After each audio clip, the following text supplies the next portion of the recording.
Hello guys, after pala namin magsimba sa Santo Niño, naglakad lang kami papunta dito sa Fort San Pedro. Medyo malapit lang naman siya lakarin, mga around 20 minutes lang dahil medyo maaga pa naman at okay ang panahon kaya naglakad-lakad na lang muna kami at nilakad namin tong Fort San Pedro.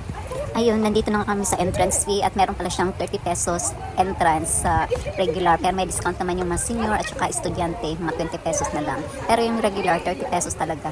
At halos kasabayan namin ay kadalasan mga estudyante pala. Sa totoo guys, hindi ko talaga alam kung anong history ang meron dito. Basta Fort San Pedro lang yung pinuntahan namin. At maraming pumupunta dito mga turista or mga local Filipinos lang. Pasensya na pala kayo dahil hindi talaga ako mahilig sa history at ako'y makakalimutin. Hindi ko nga ano ba yun, naalala yung mga history nung ako'y nag-aaral pa ng high school simula elementary hanggang college.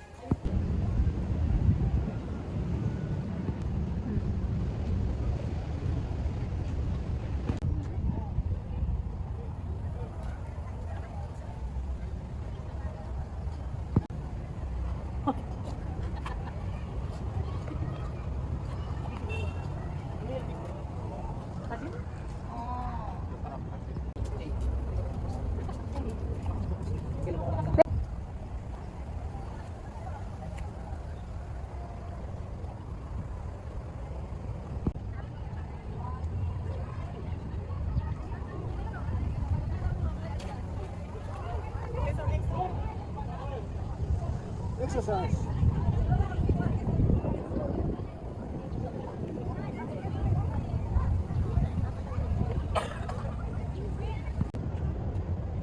Yan, nandito kami sa Fort San Pedro.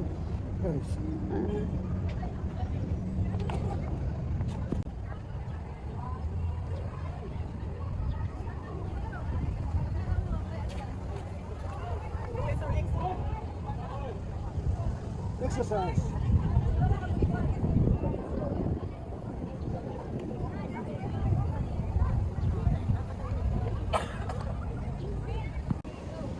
Ayan, hindi ko alam guys paano kami napadpad dito. Galing lang naman kami sa Santo Niño Church. Ayan, hinanap niya yung port. Kaya napunta kami dito sa Fort San Pedro.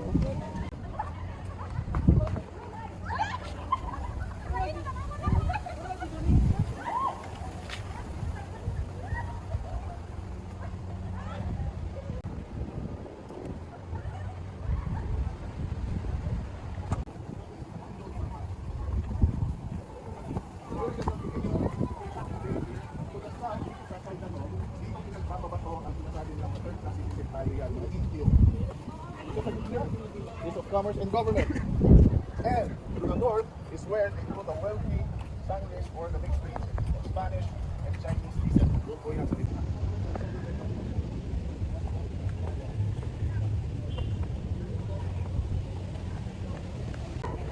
Ayan, palabas na kami guys.